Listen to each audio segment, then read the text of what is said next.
Hello, welcome again. Hashtag Footy Book Meets. Here myself, Mace. Myself, French. Myself, Andrew. Today we're joined by a very, very special guest. He's been up for numerous awards for his podcast, Dreamer's Disease, but he's also known as Alex Manzi. I clap myself as well. Clap yourself, man. Thank you, man. I like that. It's a good intro. Thank you. Excellent. Yeah, thanks for coming on board. The guys and I have been really excited to kind of get this podcast together. I know we've had a few hiccups, but we're glad you're here today. Yeah, me too, man. And we'll just kick off. French, I know you're a big fan of Dreamer's Disease and Alex, so I'll let you kick off.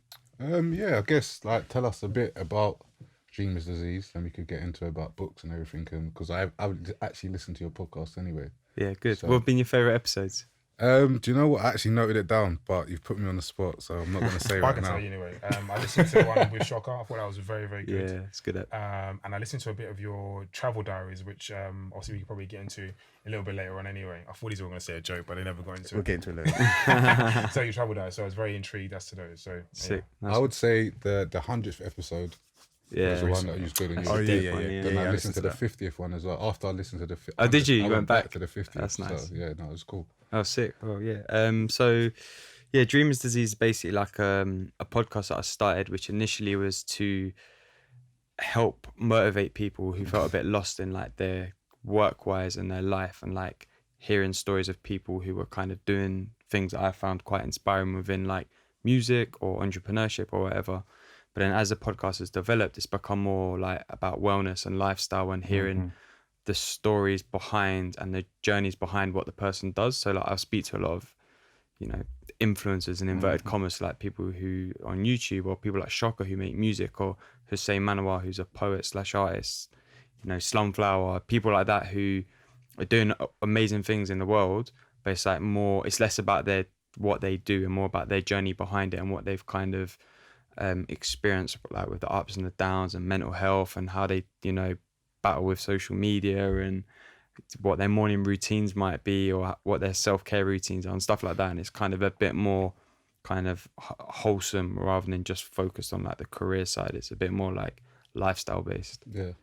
A lot of you mentioned mental awareness and health. I know you've obviously battled through certain things. Like, how do you find, I guess, reading helps you with your, like, any battles that you do have? A lot, man. Like, to be honest, reading helped me because it kind of just puts me in a space when I'm reading as an action. It puts me in a space where I'm not really thinking about anything else other than what I'm reading.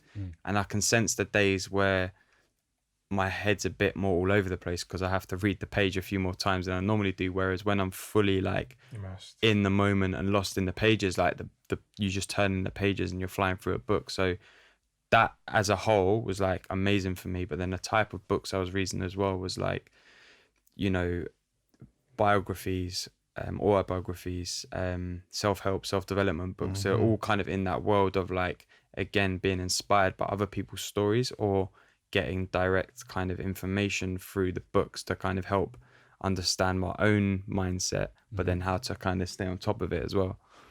How would so I'm gonna assume here that Dreamer's Disease was almost born out of things you went through in your life. Yeah. Am I correct in saying that? For sure. So when did the concept come about? When did you think? So obviously you've been through. I don't know if you want to say on air, kind of when you say mental health, like how or what troubled you, what brought it about, if you know.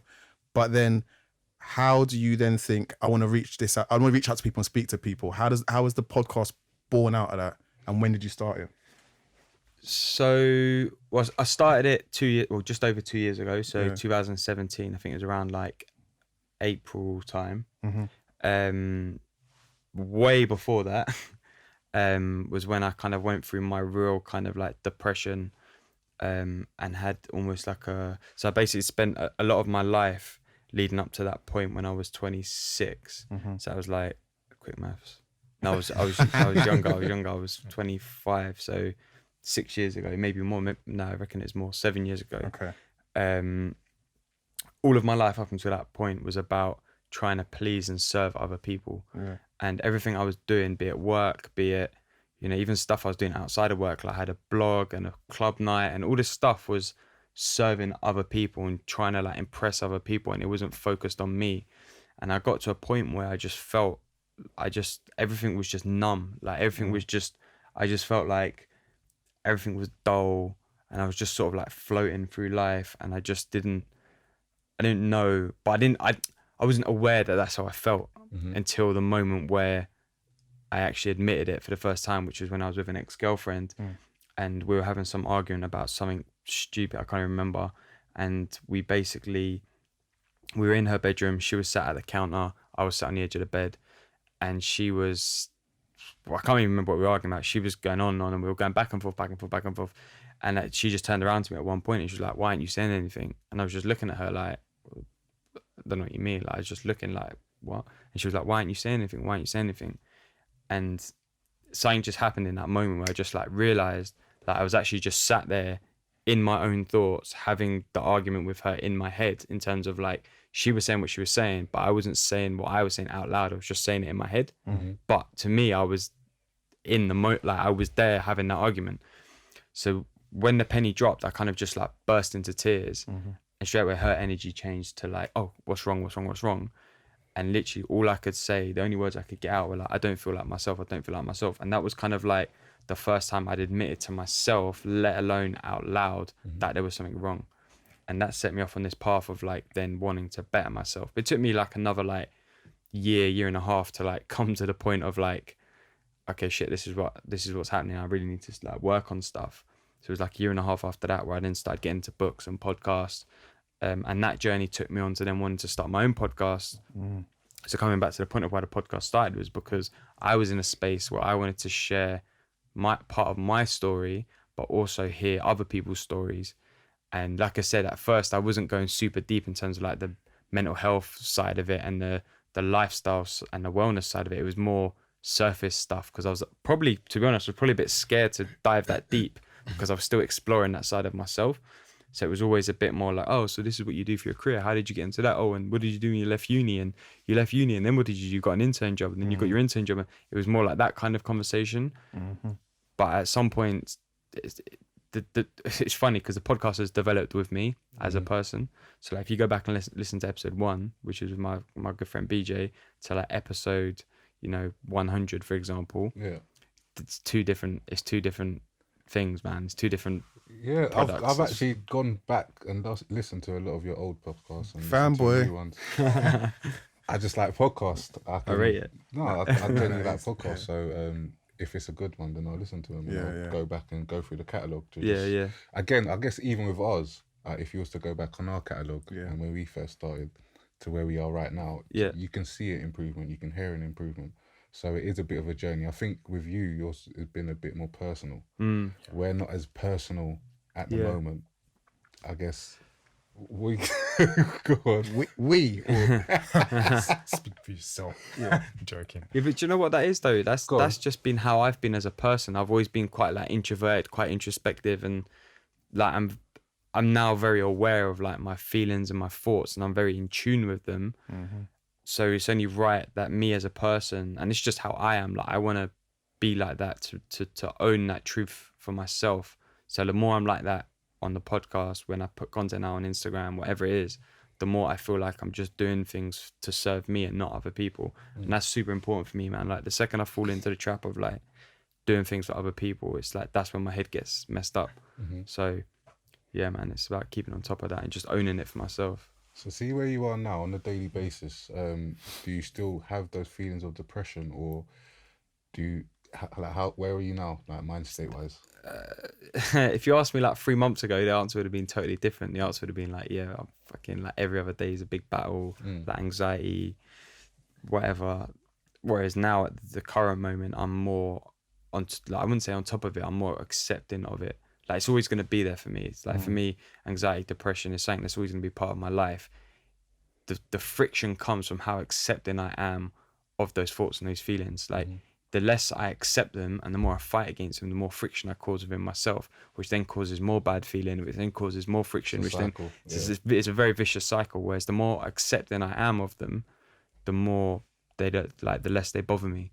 And that's the truth of it. And it's quite a hard concept to explain and to fully like understand, especially when you're in it. Like I said, a few months ago, I was fully in, like I just felt like my head was messed. I couldn't even get to the root cause of it. Mm-hmm.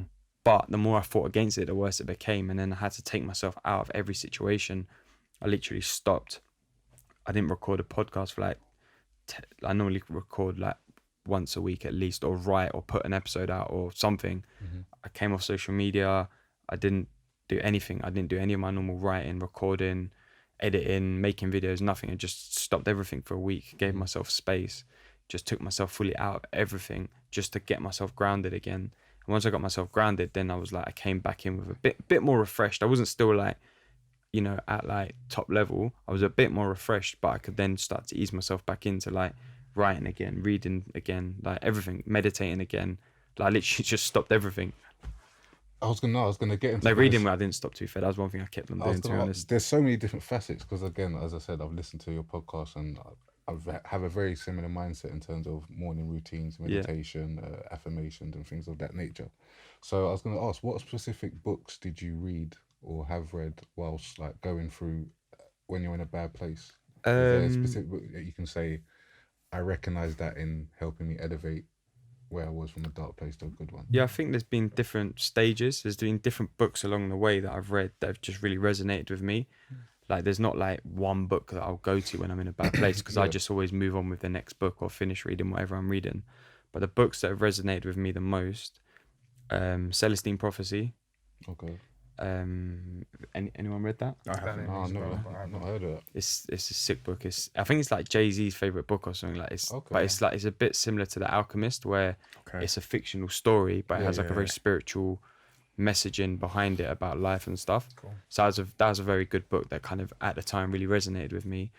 There was another one called The Way of the Peaceful Warrior, which is again a very similar book to Celestine Prophecy, a story. Is that by Paulo Coelho? No, Way of the Peaceful Warrior is by a guy called Dan Millman. Okay. But it's a sick book as well. Yeah. And then the other one that I've read more recently it's a bit deeper, but by Jiddu Krishnamurti, who's like an Indian philosopher.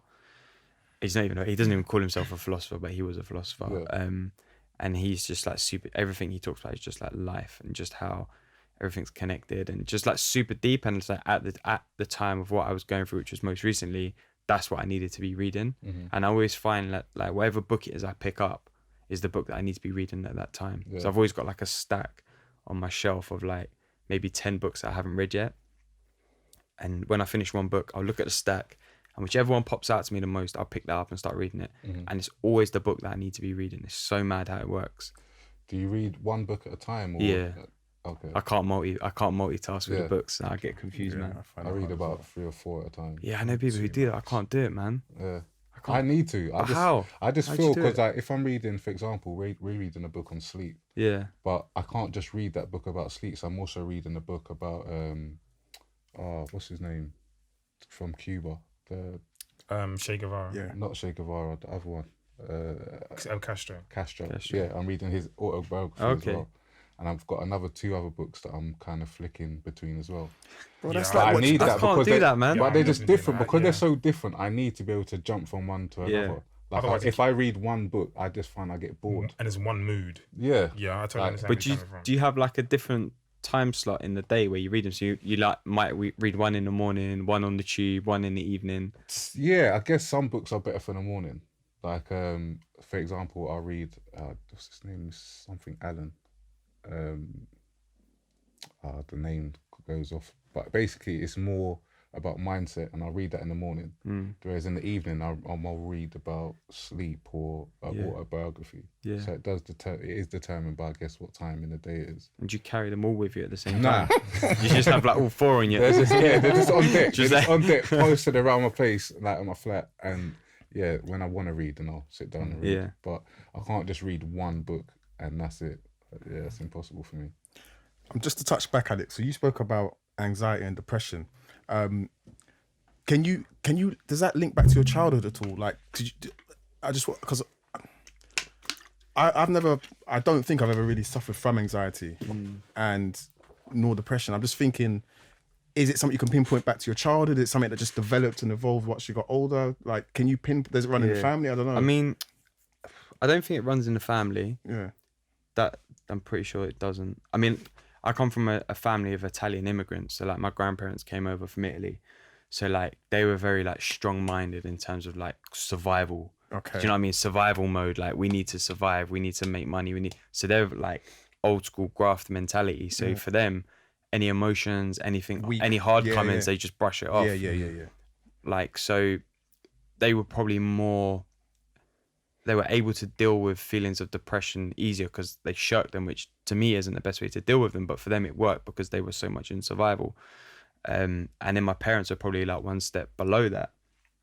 Whereas our generation, we're more exposed to everything because of things like social media, because of, you know, not even that, just like TV, just life in general. We're more exposed to everything. So we become more aware of more things. And I think through that, you know, growing up, like I had a very good like upbringing with my family. Like we live in a good area. Like I can't pick a moment or a thing in my childhood that I could say, oh yeah, that would have been the cause. I just think it's the way that we've been brought up through society and the way society deems that we should be living our lives, and you should do this and you should do that. And it's like, I'm someone who I like to do what I want to do. And if I'm not doing what I want to do, then I feel like I'm lost. And that's where the anxiety comes, and that's where the depression came from. I was living a life that I didn't really want to be living. Like I was working in advertising, which was a good job. You know, I was still living at home, but working in advertising, I had like my own car. I was able to buy nice things. I was able to go on nice holidays, and I was just doing all this, like, can I swear?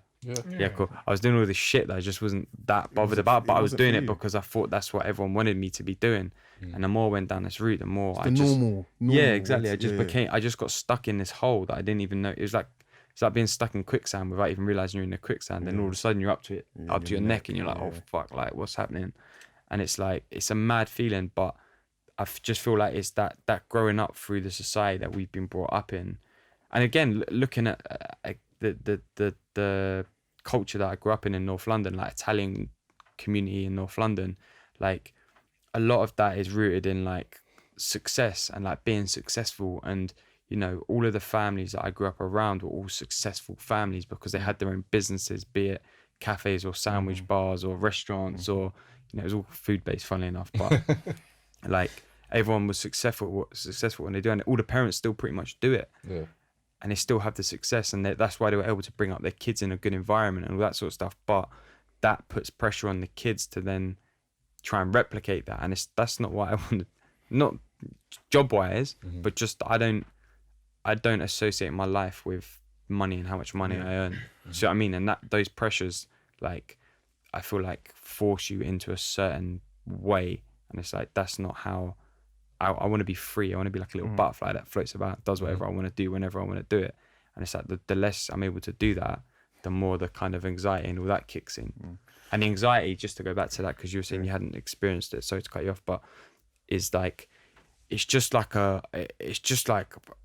can't even explain it, man. It's just like constant fear. It's constant worry, and it's constant like there's just something there that you feel out of control, and you just feel like you don't know what's happening, or you don't know what's going to happen. You just start overthinking everything, and you start looking into everything too much, and it's just like this constant like churning of like worry and fear and doubt, and it's horrible, man.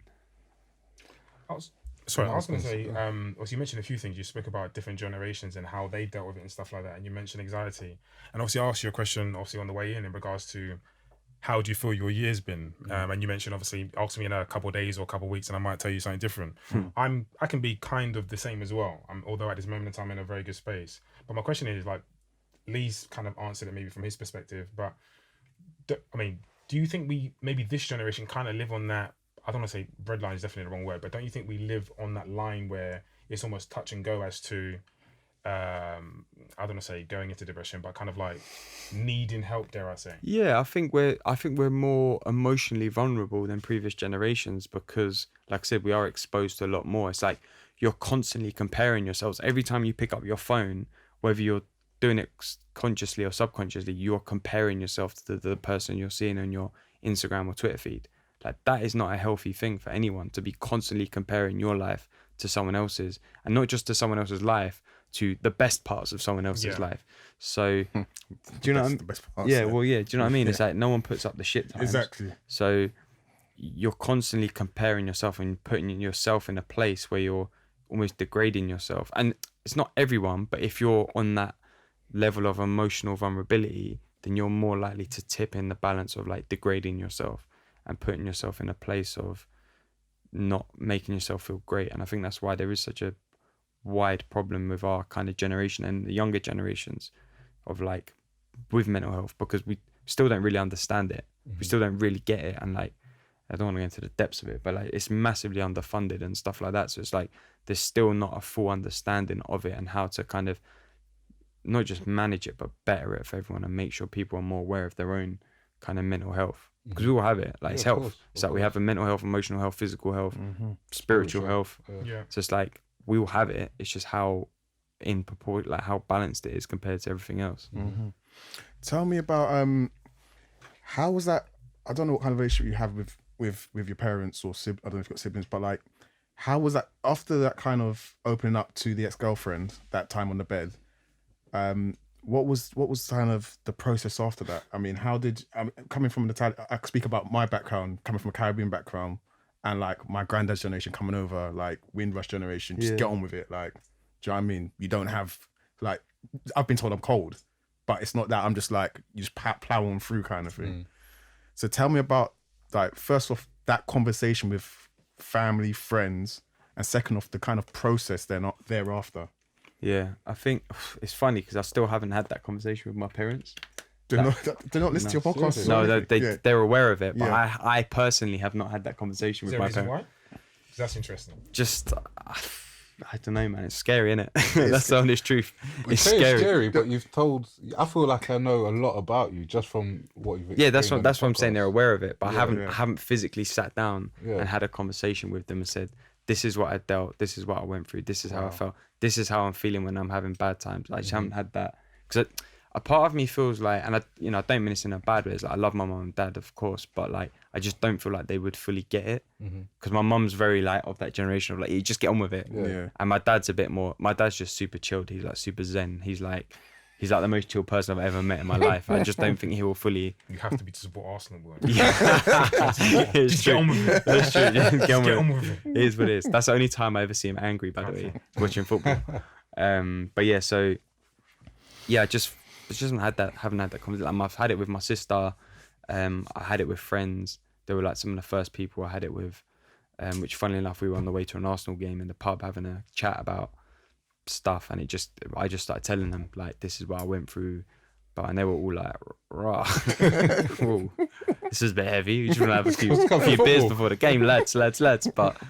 But you know, and now obviously I talk about it a lot, kind of online and on the podcast and stuff. So Yeah. you know, they're my mates, so they do take the piss a bit, but that your mates have got to keep you grounded in a way. So, but yeah, it's just those conversations are hard, man. They're very hard. I agree with you because like going through maybe those, I call them kind of key years, teenage years, like early teens through to late teens.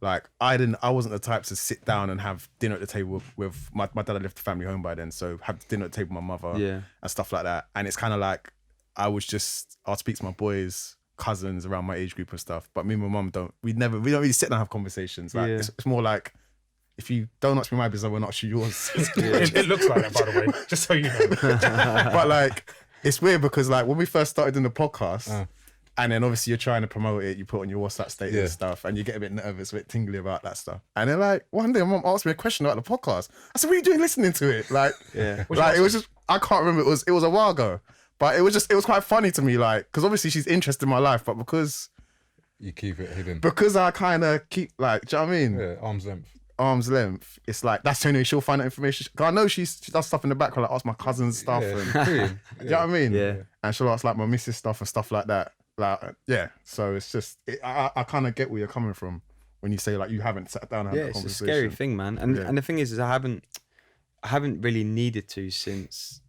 especially in like the last 3-4 years.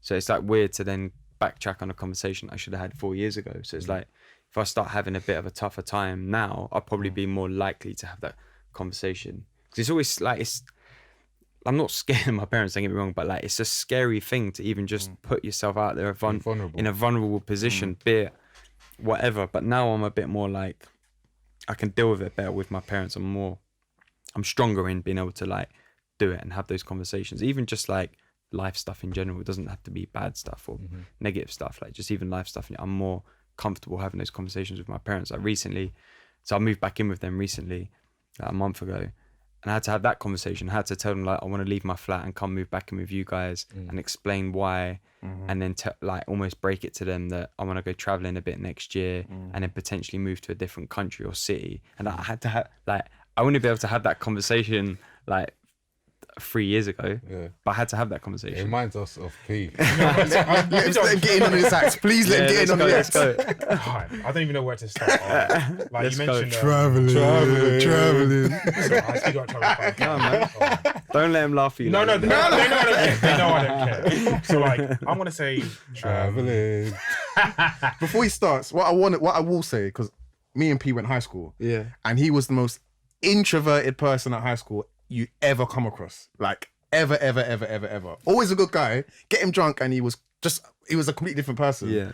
But he was very introverted, and like when we touched on the traveling thing, so I can't remember how many years ago it was, but 2012. 2012. There you go. Ready Is with the when answer. he came out of his show, essentially. So he decided he was going traveling. Yeah. And honest to God, I was worried for him because he was so introverted. So I said, you know what? Where are you starting off? And he said, Colombia. I said, I'm coming. Sick. So the first 3 weeks, I took leave from where I was based at work. First 2.5, 3 weeks, I said, I'll be with you in Colombia. Just to get him like settled in. Yeah, Like, yeah. Obviously, I enjoyed it as well. But it was like, from there, as soon as he came, I left him in Colombia, he met loads of people, whatnot. Then he went off and travelled south, whatever. From when he come back, different person. Yeah. Completely come out of his Do you know shell. what? Someone who I've met recently, I actually met while I was traveling. She said to me, the best way you will ever get to know yourself is to go traveling by yourself with a backpack. Dead serious. Because you have to, like, you're in an environment you're not comfortable in. You don't know anyone else. It's just you in a backpack and maybe a few books. It's like you have to dive in and chat to people. And that, to be honest, I went to Japan like earlier this year for a month. I thrived in that environment. Like honestly, I have never felt that version of me before. I thrived. Liberated. It was I know how you unbelievable. feel. I know exactly how you feel. Just high five that. I know exactly how you feel. I know exactly how you feel. You said a few things though. Well, he's looking to go travelling next year and all the rest of it. Yeah, well, I know you mentioned And potentially move to another country. but that was not what I was going to touch on. All right, so, so what I was going to say is like, I'm sensing parallels. I was probably at a point where I probably felt uncomfortable talking to my parents about certain things, or just didn't really want to get into it because we was just driving not long ago. Obviously, my dad rang me, well, several times to have a conversation. Eventually had a conversation. It was a long, drawn-out conversation over nothing. Yeah. Truth be told, from my point of view. So I would never really get into those type of conversations because I'd rather not have them. Whereas now, I think following traveling and maybe one or two other experiences, I realize or I believe I'm in control of everything. So I look at the problem and I map out how I'm going to dominate this problem or this situation. And then from there, I'm very, very comfortable. So I may look at my life now and I'll think to myself, these are the issues, or this is where I need to be. And I'll very quickly map it out. Bam, I need to do this, and I'm back in control. Whereas maybe a while ago, maybe with my mum, just touching on speaking with my parents, I don't probably show any vulnerability, but I definitely explain absolutely everything as to my issues and why I'm having these problems. But I'm thinking about, as you mentioned, vulnerability. I was almost going to say I don't shout, but I'm very firm with this is what I'm doing, this is why I'm doing it. My dad, I took him to the hospital yesterday, and oh my God, did he talk? He would not stop talking because I moved to Barcelona, and Really? yeah, really? Yeah, so I moved to Barcelona, right? And mentioned a few times. All right, great life. All right, so I moved to Barcelona. My dad is really at odds with me being in Barcelona. Yeah. So what you gonna do? It's a new country, new language, this and that. And I'm like, this is what I'm doing. This is why I'm doing it, and I'm staying. So for me, it's quite simple. Yeah. I'm in control of the situation. I know exactly what I'm doing. It wants to get into nitty gritties, but as far as I'm concerned, he won't understand the nitty gritties. Yeah. But I'm in control, so it's not really a problem. But yeah, I was quite interested in some of your photography stuff, and obviously you going traveling as well, because when I saw your Instagram page, I thought there's a man who's taking a picture and he's looking at perspective. Where was your shots in Jamaica, Tokyo, and there's one or two other bits and pieces, and I thought there's a story behind those pictures. So I was wondering what kind of what dawned in you to either go to Tokyo or to take those pictures, go Jamaica and stuff like that? So I've kind of, I wouldn't say I've always been interested in photography, but something got me into just taking photos, and I don't know what. And I'm not like, I wouldn't say I'm like the best photographer in the world, but I like a nice looking picture. Mm-hmm. Do you know what I mean? And I can see a nice looking picture when I see one.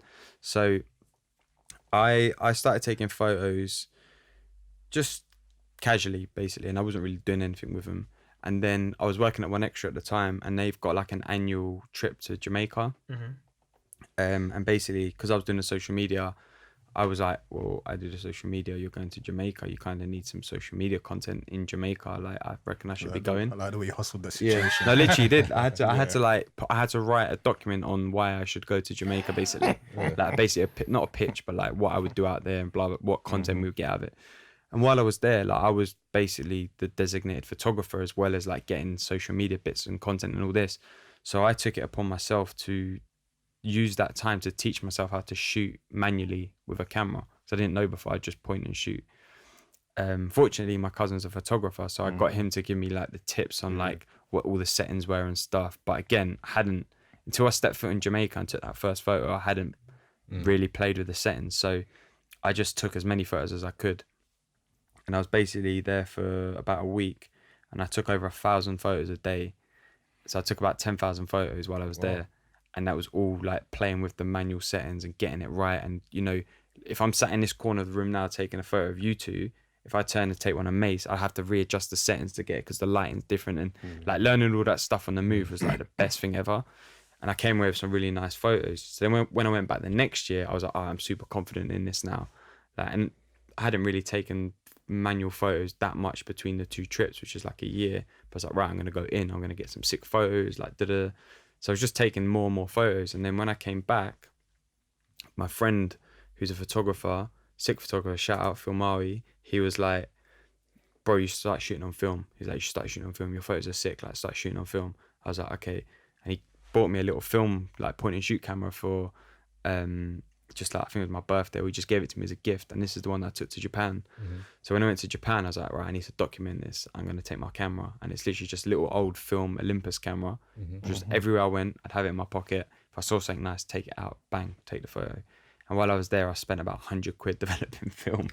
Yeah, man. It was only about 10 rolls.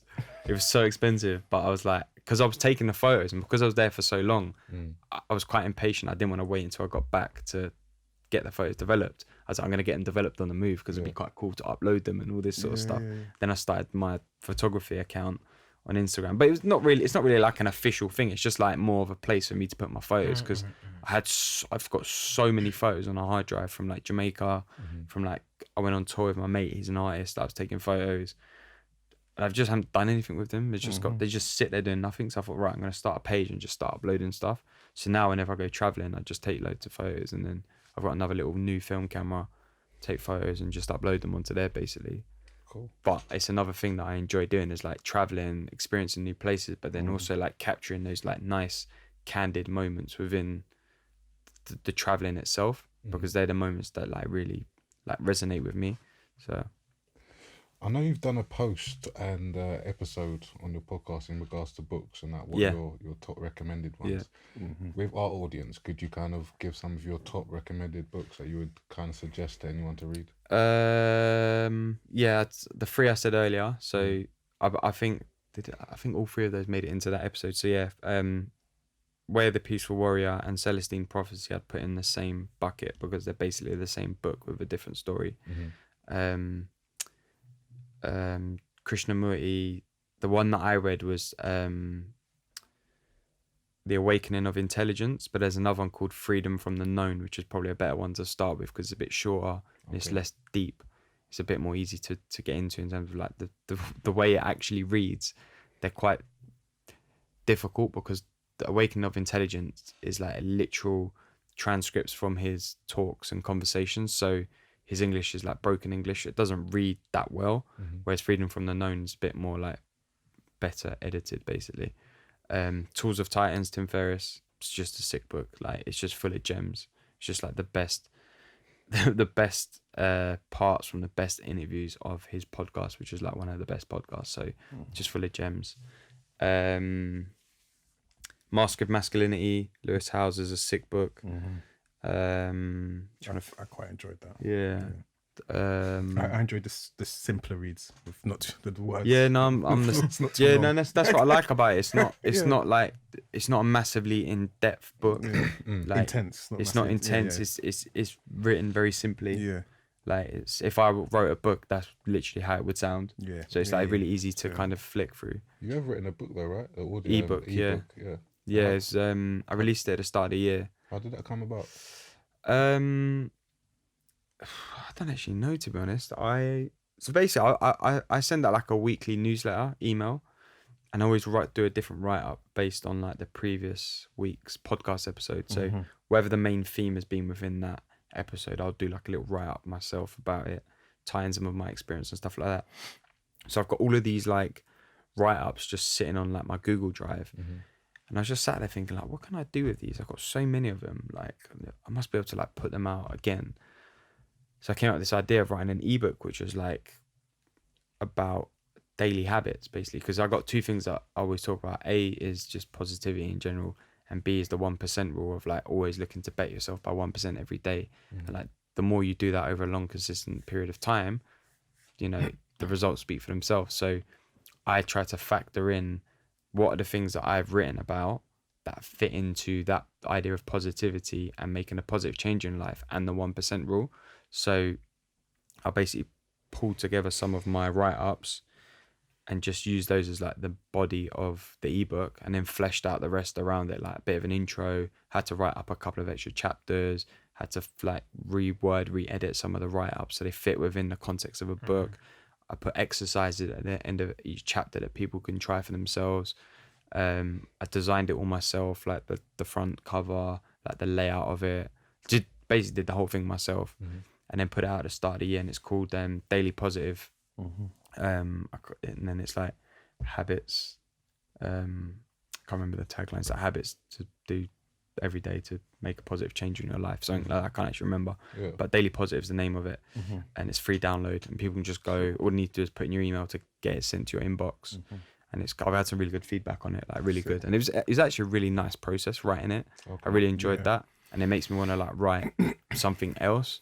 Whether I'll do that this year, I don't know. I've got a bit of an idea of what I want to write, but it's probably a bit more of a long-term project, so it might take a couple of years, to be honest. But yeah, I really enjoyed that, man. It was like, yeah, it was there's a good way to just reuse content I already had and just repackage it in a nice way. It benefited so many people, because I did loads of like sponsored Instagram posts and stuff like that. So people who weren't already aware of me and the podcast were finding it and downloading it, and then I was getting emails from people and DMs from people like, oh, I just found your ebook, like blah blah blah. So, and it wasn't like super massively popular. Like I think it had like 500 people downloaded it, but that's amazing, man. Yeah, exactly. I would have been happy with 10. Exactly. Do you know what I mean? So 500 people that they've been hopefully positively impacted by that is quite a nice thing. Yeah. Was you going to say something? No, if I was going to touch on another subject. Yeah, go ahead. Because I know that you've also got the Retro Football Show podcast. How did that come about? And tell us a bit about that as well. Yeah, so I do lots of things, as you can tell, right? Do you know what it is? I'll come back to the question and say I'm just like Dreamer's disease is just me in a person, right? Because like that's what I am. I've just always got ideas. I'm always trying to do something new. I'm always wanting to travel somewhere. I'm always wanting to do something or try something. I'm not scared to like do the dirty work or the hard work to try something. So like one of the things I set out last year at the end of the year was that I wanted to learn how to complete a Rubik's Cube. I literally sat there every day for half an hour practicing until I got it down to like under 2.5 minutes to complete it. Yeah. And it's like I'll just practice until I'm at a level where I'm either happy with it or I'm just can do it to a consistent level. Another thing is I just started skateboarding. Yeah, like 3 months ago. We'll come back to that one. We'll come back to that one. Bruises today? Oh man, my hip. I got my back is bad. I got bruises all over my legs. Both wrists are fucked up from falling over. But I love it, man. Again, it's one of those things where you just have to keep going. You have to keep trying. The more you fail, the harder you have to try. The more you fail, the harder you try. The harder you try, the more likely you are to land the trick. Like it's just sick. I love it.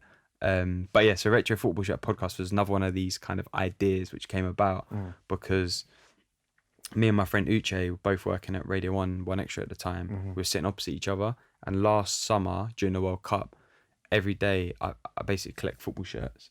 So every day I was coming in a different football shirt because I wanted to try and wear a different shirt every day whilst the World Cup was on. So it was over like 30 days. It was What, like national no, shirt just or clubs? any shirts. But what I was yeah. trying to do, I was trying to tie the shirts in to like who was playing that day. Got you. So if like Spain were playing, I'd wear a Barcelona shirt. Yeah, Or if like Argentina were playing, I'd wear like my another Barcelona shirt with Messi on the back. So I was trying to tie it in just because it made it more interesting for me. When I was trying to pull out the shirt in the morning, because I've got about 80. So yeah, I'd come in every day wearing a shirt, and Uche was sitting opposite me, and we'd just get talking about football shirts, and he'd be like, "Oh man, I love this shirt. Where's it from?" And I'd be like, "Oh yeah, it's this." And then we started talking about like classic football shirts, the website, and we'd be going on there and sending each other like, "Oh, have you seen this shirt of like Ajax from '88 or whatever?" And we just like send each other stuff. We'd end up having like a 20-30 minute conversation every day across the desk about football shirts one way or the other. And the lady who was sitting next to us, shout out Julie, she was like, "Oh, do you know what? You guys should like record this as a podcast because it's really funny hearing you talk about football shirts and like you're so like keen about it." Straight away, I was like, "That's a great idea." I was like, "Ding!" And literally the next day, I'd like send Uche a logo. I sent him the branding. I'd come up with the name of the podcast. I was like, "Bro, we gotta do this. This will be sick. Let's just sit down. Let's just do a test recording. Let's see how it sounds." And we just did it. We just rolled with it, man. So we're like 30 odd episodes in on that. And yeah, it's good, man. We did a live show at the Jumpers for Goalpost Festival earlier when was that? Last month, which was really cool. We got the guys from Classic Football Shirts as our guests, Doug and Matt, which is wicked. We're doing another live show at the London Podcast Festival on the 14th of September. So I'm doing one with Dreamers Disease as well, same day. So yeah, man, it's just really cool. Like, it's just, we sit around for an hour talking about football shirts, man. It's like, it's super chilled, it's super cool. It's just like one of those things. I was going to come on to that, the fact that you're at the London Podcast Festival. So for those that don't know, the London Podcast Festival starts this Friday. I think so, yeah. And it's on for about two weeks, I think. It's on for 2 weeks. And I know you're there doing Dreamers Disease and also the Retro Football Shirts podcast. We'll be there as well, in and around town. There was something else. What I wanted to because there's so many facets to you. So obviously you've got the podcast stuff going on, but what else goes on in your life in terms of all the working world? Because before we came on air, I know you told me, I don't know if you can reveal that. Yeah. So my background, obviously working at 1Extra, is social media. So I left 1Extra last summer to go freelance because I wanted to free up time to focus on like the podcasts and like just have more time to just be creative. Funnily enough, that's where the ebook idea came out of, was having more time to actually apply myself to something. And B, because I wanted to just have more ownership of my time and feel less tied to like a job. And like, if I wanted to go traveling, it wouldn't be such a big deal. Like, because, you know, when you're working, you can't just take a month off to go traveling. Like, you have to book the time off. You have to save up your holiday. Whereas if you're working freelance, you can do that if you can afford it, right? So I was like, yeah, this sounds great. So went freelance last summer. Done a couple of projects with the BBC since then. And I started working last month with Spotify through an old contact I used to work with at 1Extra. So just doing some like strategy stuff with them, launching an account, Instagram account for the Who We Be brand. So obviously they do like the live event. We got the podcast and we got the playlist. So we're launching a kind of Instagram account just to kind of be more focused around the urban music scene. So I'm helping with that. What else? I do yoga. I work out. I stretch a lot because I have to, because I'm getting old and I have to stretch. Yeah, man, just do lots of different things. Who's been your favourite guest you've had on Dreamers Disease? You can't do that to me, man. Unfair, but You can't We're do trying that, to be open and honest here. Forget about that, man. I know, do you know, Back onto books. like genuinely, like Yeah. I can't answer that, and that's not me being like, like, because there's so many just amazing conversations. Like what I will say is some of the recent ones have been some of my favorite episodes to sit down and record, just because the more comfortable I am, you know, through experience now of recording, the more vibe there is within the conversation. So like the recent episode with Estelle Lalonde, who's a YouTuber, was just like amazing. Like the feedback I've had on that's been incredible. Is that the blonde, Yeah. yeah. Another one with Sachin Sharma, who's like a friend of mine, who's a life coach. Just his story's crazy, and he's just like real talk. He just doesn't mince his words. Gotcha. So that was a wicked episode. The one with Kelechi Okafor, which is a while back, was sick because we just went off on a proper tangent. Like, because what I do is I got this process where I'll research a guest, I'll write notes, but I won't come prepared with questions. I'll just go with the vibe. And with Kelechi, like I totally went with the vibe. Like we ended up doing she was doing like a live tarot card reading for me. Sick. We were talking about horoscopes. We were talking about crystals. Like, I was just the conversation just went there, and I just went with it. So that was really cool. Kenny Allstar was another one because there was it was just a super deep conversation about his life. There was a moment where we were both kind of like tearing up. Wow. I heard that one as well. It's a sick episode, and then there's another one coming out, which depending on when this episode comes out, but for me right now it's coming out on Thursday. Is an episode with a guy called Sam Qureshi, and it's just mind blowing. He's just like, it's just sick. Yeah, on Kenny Allstar, he released like a documentary around his projects a few months back, and I watched that documentary, and I just mad respect for him, mad respect for Kenny Allstar. Yeah. So our conversation was basic because that documentary was like 15 minutes. Yes. So our conversation was like an hour and a half of that, basically, just an extended version. It was so good. I know you speak about meditation a lot, and like these lot like to take the piss. I knew you were gonna No get one to it. takes the piss out. Don't of you. lie. We was yesterday. We was taking trying to dig you up. That was me taking the piss. Anyway. Like, how did you first get into meditation? I don't actually know, to be honest. Like I think a friend of mine was getting into it, and I'd started to hear about it quite, because obviously it's been like quite a popular thing in the last couple of years, 3 years, whatever. A friend of mine was getting into it, and he just said to me, "Oh yeah, I've been using this app, Headspace. It's cool. Like this is what it does." I was like, "Sweet. It's one of those things that like, cool. I want to check it out. I'm going to check it out. I'll give it a go." I've been addicted to it ever since, man. Wow. Like literally, I got up to like 100, because it gives you like a counter of like your run streak on the app. I got up to like 195 days in a row, like back to back. Mad. How long do you meditate for?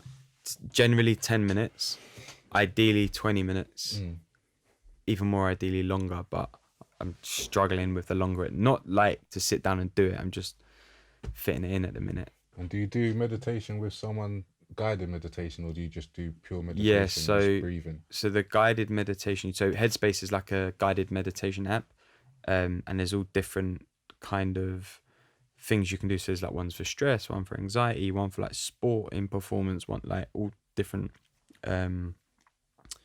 topics that they cover. But what I'm doing the pro level, I think it's called now, which is basically like it's unguided. He basically sets you up. He says, "Okay, get into the normal routine," and then you won't hear him again until like the end when you open your eyes. So it's like basically unguided now. How do you find that? Because I've been doing that. I'm doing a 21-day course at the moment. Yeah. It's got Oprah Winfrey. Yeah. Her backing. Would you say Oprah Winfrey's like blessing almost? No, well, it's her talking on Okay. actual guided meditation, and someone else starts talking and kind of leads you into it. Yeah. But he says say a mantra, but I always struggle to say what the mantra is. Yeah. And then it's like, I guess about 10-15 minutes of just no guided meditation. You just do it yourself. Like I'm struggling with that at the moment because I'm used to doing it with guided meditation. Yeah. I'm struggling without any guided. So like, how did you find that process in doing it? I think it takes a while to get used to, but I think the common misconception with meditation is that you aren't thinking while you're meditating, you're just sitting in silence, and that's totally wrong. It's the opposite. You're actually sitting with your thoughts and you're being more aware of them. You're just trying not to engage in them. So like if you're sat there with your eyes closed and a thought pops into your head about what you're going to have for dinner, you just see the thought, recognize it, and then let it go, and then the next thought will come along. That's what meditation is, and it's sitting and the focus on the breath is just something to center you. So I'm doing it right then. Yeah, it takes a while. It's just hard because we've got busy minds, because again, you open your phone and your brain starts processing 101 things in a millisecond. So it's like our brains are used to constantly processing stuff, whereas when we disengage from that and we sit down and we try and sit in silence, it's like, it's hard, man, because your brain's so used to just trying to think and overthink and rethink things. Like, it doesn't know how to just exist and just be. And we feel uncomfortable doing that because we're not used to it as well. But that's our natural state. Like, when we're born as babies, we're not born thinking, we're just existing, and we're just in this space of being. And that's like, that is our natural state. That's like, if we had a button on us that was like reset factory settings, that's what we'd go back to. And that's what meditation is. It's like tapping into that. So yeah, it's a hard process to kind of get used to, but oh, man, I love it. Do you can you carry it throughout the day, that feeling? Because I have that after I've done it, it's like a peaceful, at peace feeling once it's finished. But I'm not able to carry it throughout the whole day. Yeah. Like, it's back to business kind of thing. I think it's hard. Like, I think you have to, what I've started to do is I've started to recognize moments within the day that where I also tap into that feeling. Like, so I'll try and meditate in the morning. Like, if I'm really on it, I'll meditate in the morning because it sets me up with just like a fresh start for the day. And then I'll most definitely do it at the end of the day because it's like I need to unplug from everything that's happened. So, but during those two periods, like, I'll try and find moments where I'm just being more present. So like, even if it's just eating my lunch, like, I'll try not to like listen to music or like do too much while I'm eating my lunch. I'll literally just sit there just eating my lunch. And that's one thing actually I learned in Japan, was how I don't know what the right word is, but when they're doing something, they're like only doing that thing. It's like if they're eating, they are only eating. They're not like a sense of meditation. Yeah, they're not like, it's like being present. It's like it's like real like mindfulness, I guess. And it's like if they're, you know, do you know what I mean? They just seem to like they just seem to do that one thing. Tunnel vision in that one thing or action that they're doing. Yeah, so I've just tried to like find moments of that throughout my day. So even if it's like, if I'm writing something for work, like a document, for example, I'll put my phone aside and I just won't try to check it every 5 minutes and just try and do that thing for 5, 10, 15 minutes, however long it is. Just do that thing. And you're, without realizing that you're kind of meditating because you're in that moment of just doing that one thing and you're only focused on that. And that's a kind of, it's not meditation really, it's probably more mindfulness, but those moments allow you to tap into that feeling of like letting everything else fall away. Because when you're in those moments, you're not worried about when your next paycheck's coming. You're not worried about the argument you had with your mate the other day. You're not worried about that weird text you just got from your missus. You know what I mean? You're just, you're in that zone. And that's when we're fully present. And that's when we're really experiencing life at the fullest. So it's about recognizing those moments throughout your day, really. And that's when you kind of get into that zone. Cool. Do you read any other books besides non-fiction? Do you read fictional stories? Not really, man, to be honest. Like, I only kind of really read like spiritual books, self-helpy books, autobiographies sometimes. I just really enjoy them. Like, I find fiction quite hard. Okay. I mean, I haven't read a fiction book apart from The Way of the Peaceful Warrior and Celestine Prophecy and The Alchemist, which are kind of fiction books, but they're kind of spiritual books. I can't, like, I haven't read like The Hobbit or like, do you know what I mean, like Harry Potter or like, I just find them hard to read, man. I just don't get into them. Okay. How often do you read? Every day. Right. Every day. Normally on the tube, to be honest, when I'm on the way to work, because now that I'm back in North London, I've got like a 30-minute tube journey, so it's perfect time to sit and read. Sometimes I'll read before I go to bed as well, like 20 minutes, half an hour. Often a good time. What are you reading at the moment? Tribe of Mentors, which is the Tim Ferriss follow-up to Tools of Titans, funnily enough. I'm about halfway through it. It's good. Okay, cool. Yeah. What about you guys? What are you reading at the minute? I'm reading a book on sleep. I can only do one book at once. Okay. I love French. So we're all reading this book on sleep. And we'll be releasing an episode on it later on down the line. What's the book called?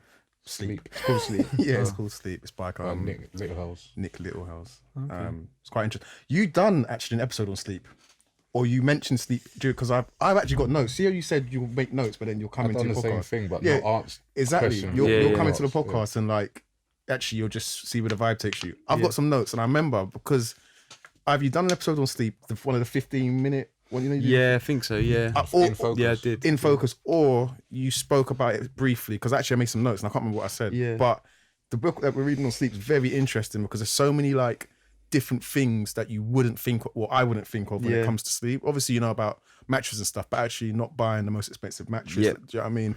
Actually, if a mattress costs you, I don't know, $2,000, it's supposed to last for 10 years. What about $1,000 and last for 5 years? You might get a better deal, a better kind of, it might be better for you. And there's things about positions. It's not the fire alarm. There's things about positions and stuff like that. So it's very interesting. Yeah, It's very interesting. I'm massively into like all of that stuff. So like, it depends what like. It's so weird because like I'm the kind of person. It depends what I'm into in that specific moment.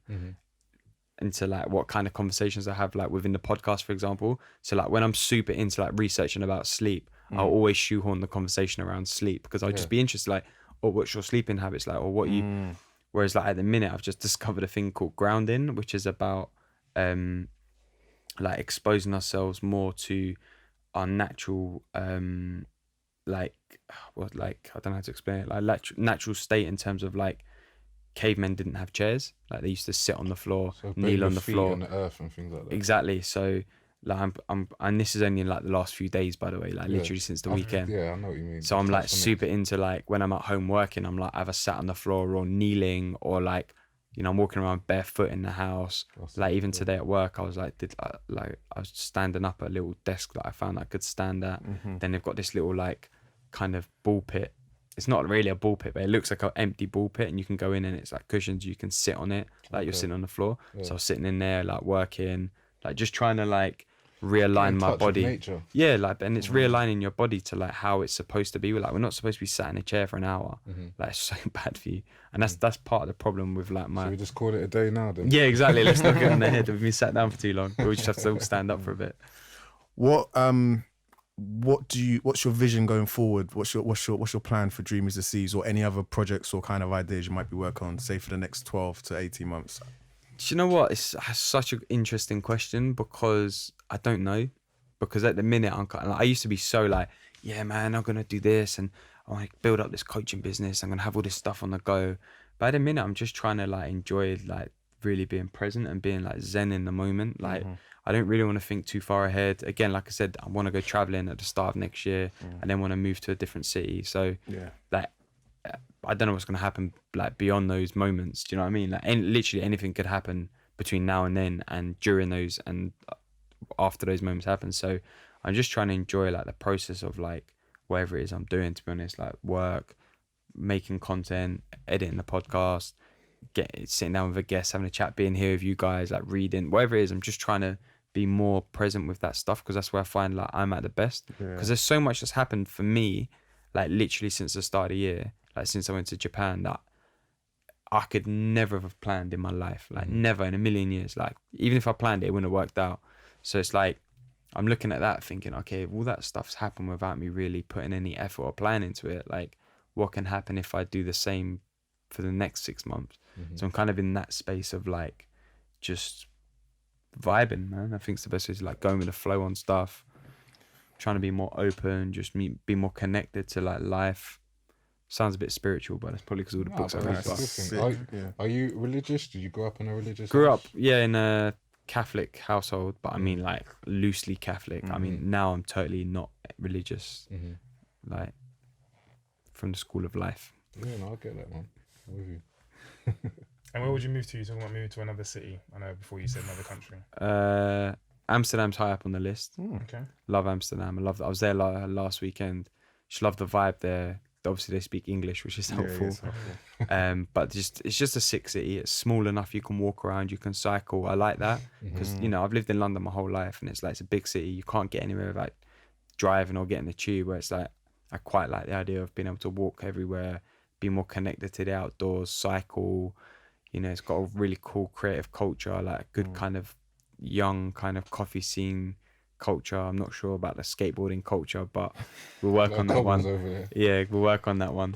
And then the other one is I haven't actually said this out loud to anyone before, but Canada.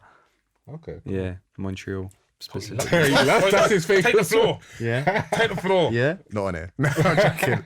I've been Montreal a few times. I How was it? love Mate, it. I'm going in like a couple of weeks. Love it. So man. sick. He'll tell you everything. Listen, Yeah, I'll love tell it. you Give this you some now. tips. I'll tell you this Yeah. now.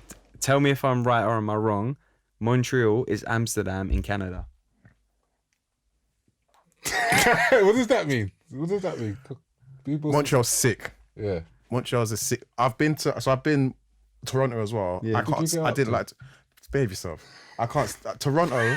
So I've got a lot of I've got a lot of aunties and cousins that live in New York, Yeah. and Toronto reminds me too much of New York. Yeah. Montreal, I loved. I love Montreal. Yeah. I'm going in 2 weeks. I went in May and I'm going back in 2 weeks' time. I've done the same. I went twice in the year myself. Yeah. But anyway, Love it so much, you went back. the only reason why I haven't considered. Do you speak French? No. Because that's the only like. Well, you've been Yeah. that like you walk down the road. They can all speak English, but Yeah. they all speak French. That's their I'll first get language. past that. That's no problem. Yeah. I get past that. It's fine. Montreal's sick. I tell these guys Montreal's sick. It's a sick city. Oh, do you speak Italian? I can understand it. I can speak a little bit. That's why the French thing won't be that difficult for me if I wanted to learn it. Okay. But I'll get past that. I'm not going to let that hold me back from making a decision. And in regards to your life coaching, are you still doing that? I've kind of put it on pause at the minute while I'm in this space of just like vibing. And I've got so much other stuff going on. It's hard to stay on top of everything, to be honest. But yeah, it's still on the cards. I want to see how the next few months pan out. I just want to get through the Spotify thing because it's a really exciting project. Yeah. You know, do the Dream Disease stuff, do like more traveling, photography, more skateboarding, more retro football show podcast, and then go traveling beginning next year and vibe from there, man. That's where I'm at. And also it's like I enjoy like bringing more of me to the podcast. Like you mentioned the travel diaries earlier. That was basically because I was like, I'm going to Japan. Like I want to create content while I'm there. Do I interview people? Do I try and make normal podcast episodes? And then I was going with my mates and I thought, you know what? I might just document like being in Japan and what we're experiencing and what it's like. So we started recording these episodes and we put them out and we were getting such good feedback. I was like, yeah, this is sick. So just going to keep doing it. And like, every time I go away, I'll try and do like a travel diary of the experience. So like I recently went to Estonia with my friend Adam, who I was in Japan with, did a travel diary on our time in Tallinn. Didn't do one for Amsterdam because I was just there for like a friend's birthday. So it was, it wasn't the kind of holiday you want to make a travel diary podcast about. It was a bit of a boys one, but I'll probably do it when I go to Montreal in a couple of weeks. Definitely be doing it when I'm in South America. So it's just like, and it's more of me as well. It's more of like my personal experience and not just like hearing someone's story and like that cool inspirational side. It's also like real life, like what I'm living through kind of stuff. And that's where the In Focus sessions come as well. It's like, they're the short episodes I put out where it's like, I'll talk about one specific topic and tie my experience into it, or it's something that I'm feeling or going through, or something that I recognize within my own life. And I just want to expand on it a little bit. So yeah, it's just, I enjoy that process of bringing more of me to the podcast, really. Cool. Yeah, before we wrap up, I mean, do you not have any more questions? Not really, just going to say you won't be the same person when you come back from South America. Yeah, I know. That's what I'm looking for. Mate, You'll be off to Amsterdam in no time. mate, well, that's the plan, is to go January, February. You're gonna And hit up the Carnival in Yeah. Well, not really. I might go to Bahia, Salvador. Okay. Oh, okay. Madness. Yeah. Yeah, I yeah. haven't been, but Yeah, that's what I'm gonna do. I've been to Rio Carnival before because my Okay. sister and her boyfriend travelled to South America for 7 months. I went out there to meet them for Carnival, Yeah. so I kind of want to go to Bahia. But I've heard Salvador Yeah. is like the one. Yeah, I've heard the same. But yeah, when I came back from Japan, like I was a different person. Like, and that's kind of what messed up my head at the start of this year. Was like, I experienced such a different side of me that coming back to reality, I was like, I had so many questions about life. you can't pretend you now don't know certain things. Yeah, it's true. It's very similar to your meditation. But I was gonna say you should try traveling, come back. No, I will definitely. I think once you, as you said, once you open the Pandora's box, you can't kind of Can't close pretend it. you Yeah, don't know. and that's it. It's like, and I think like my friend Anton, who helps me with the podcast, and he kind of had the conversation with me in episode 100. I think he says it in the episode. He's like, "You've changed since you've come back from Japan." And I'm like, I know, but that's what I want. I always want to evolve. I always want to like better myself. I always want to just be living like the best I can in any given moment. And it's like the more experiences I open myself up to, like the more that's gonna happen. So Sorry, this is a personal thing. When did you go? In January or February? Or? what's Japan? Yeah. Because I'm March. scheduling I'm scheduling it in for either next year or the year after as well. Yeah. So I'm just seeing when 'cause Go. I know some people go well, towards is it September, October? When Yeah. the cherry. What do you call Yes, it? there's two times I think the cherry blossom Yeah, happens. So yeah, one's March, April, and the other one's Okay. September, October. I think Yeah. definitely March, April because we caught the end of it, Got you. the beginning of it. Got you.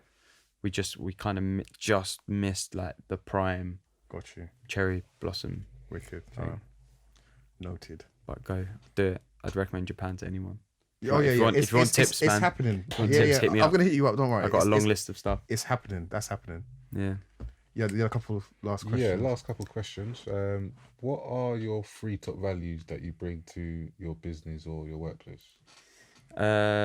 Always look at for the positive in any given situation, no matter what. I think that's super important because it's so easy to find the negatives. It's so easy to point out the bad stuff. Like, it's actually hard work trying to figure out the positives, and I had to do that in my own life to the point where people now look at me and they're like, oh, but you're like the positive guy, whenever I'm like not being positive, which is I see as a good thing. So yeah, always look for the positives in any given situation. Everything can be achieved 1% at a time. Like, if you want to put time, effort, money, whatever into anything, like 1% at a time will never go, like, will never treat you bad. The 1% will change my life. That's how I got myself into a position of like developing myself and like going on my own personal journey. Was like, I want to just better myself each day 1%. If I can do that every day, by the end of the year I'm going to be so much better than where I started the year. So that's a massive one. And then the other one, man, is just be more present in everything you do. Like, we get so caught up in the shit. And it's like the best times I have is where I'm just in the moment. Like since we've been here, I haven't really thought about anything other than the conversation we're having, and that's being ultimately present. Do you know what I mean? And it's like when we're not in those moments, we're like, oh damn, like I need to, like, what's my dinner going to be tonight? What's my, I got to pay the tax on that thing, or like, oh, the shower door, my shower's fallen, I need to get repaired. Like, Just be in just the moment. yeah, just do what you're doing at that moment, man. Do you know when that really, really hit me? There was a time me and Pox were in Barcelona quite several years ago. I know what you're talking about. We had a wrap, so we went there for a Barcelona I know match. exactly what you're gonna say. We went there Yeah. for that was our main purpose. We booked the trip around the Barcelona playing Espanyol or someone. It was We- Espanol. Yeah, we booked the trip around that.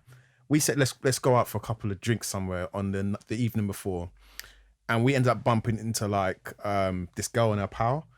Ended up going out to a club. It was pretty sick in the club. Then afterwards, she said, "Come back to our house party," and we having a good night. And we was like, "No, we need an early like." We said something. We needed an early night. We're on holiday. We need an early night. We didn't go. And next to us, thinking, why didn't we go? Like, it's made me think. You don't know what could have led to, because they were on. It looked like it was gonna be fun going back to that party, and it was only a small thing, but that flipped in my head. Like, whenever if you say like I plan to go out on a Saturday evening and I'm having a fantastic time, go with the flow. Like, don't just say, well, I've prepared myself to be home by 9, or do you know what I mean? Yeah. Go with the flow, man. That's one of the things I got being in Japan is like, we had a plan in terms of like the route that we wanted to take through Japan. Right. Okay. But it's like day to day, we vibed, man. Yeah. Oh, that's not gonna happen when you go to South America.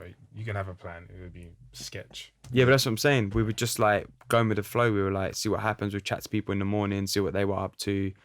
Like, there was so much stuff that we thought we were going to do, but then when we got there, we ended up doing other stuff. Overwhelmed. And it was like sick. I was just like, I love that. I love that sense of like freedom and just like going with whatever's in front of you at that given moment. So yeah, man, they're my 3. Okay. Is that it? No, there's not. Yeah. Two. Alright. If you had 3 realistic wishes, what would they be? Realistic wishes. Oh damn, that's a good question. 3 realistic wishes. Fully booked next guests on Dreams Disease. We'd have a sick conversation. How realistic we talking? On a scale of 1 to 10, say 7. 7. What if you couldn't say 7? Say 10 then, God. Think unrealistic if you need me. No, I'm not thinking unrealistic. I'm just thinking like what? So I think one of them would be a selfish one, which would just be to live my life like fully free, being able to do what I want to do when I want to do it, and having freedom to do that time wise and financially. And I'm not saying I like need to be super rich. Like, I don't just like financially be able to just move and travel and do what I want to do while I'm traveling. Realistic, definitely. And mentally as well, mentally free. Yeah, right? mentally, yeah. Like it's all encompassing. 2, Arsenal to win the Champions League.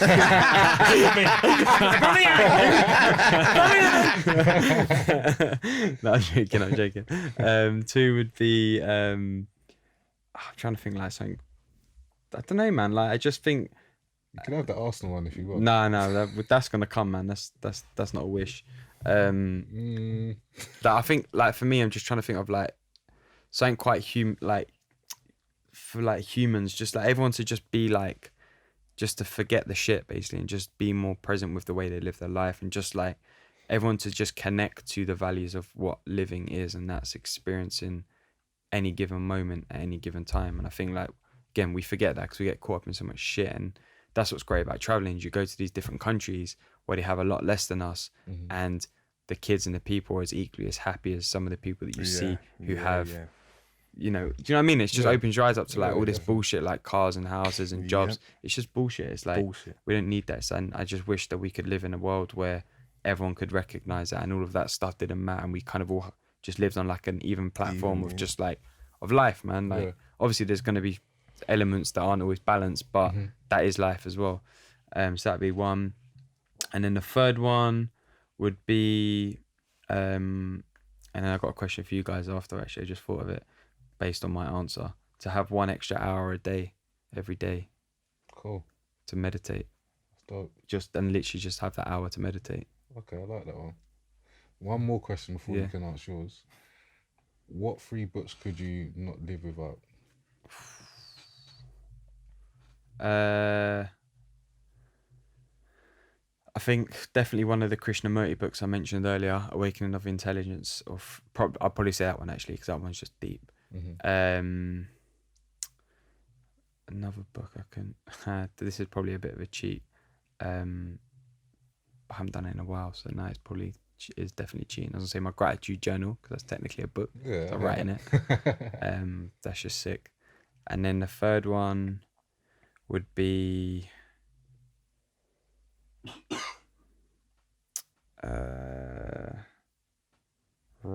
I can't actually think. Probably say Celestine Prophecy. That book opened my eyes to a lot of things. I know I've said the same books over again, but it's just they are the books that I resonate with. Cool. So I was gonna ask you guys, what would you do if you had an extra hour every day? I think of that from the jump, really. I'm thinking read and write a bit more, really. I mean, these are things I really enjoy, but I don't get enough time to do so. But over the past week or so, I've managed to read and write a little bit more, and I feel quite energized, and I feel very good about myself actually. I would read, write, and colour. Do colouring in. Oh, nice.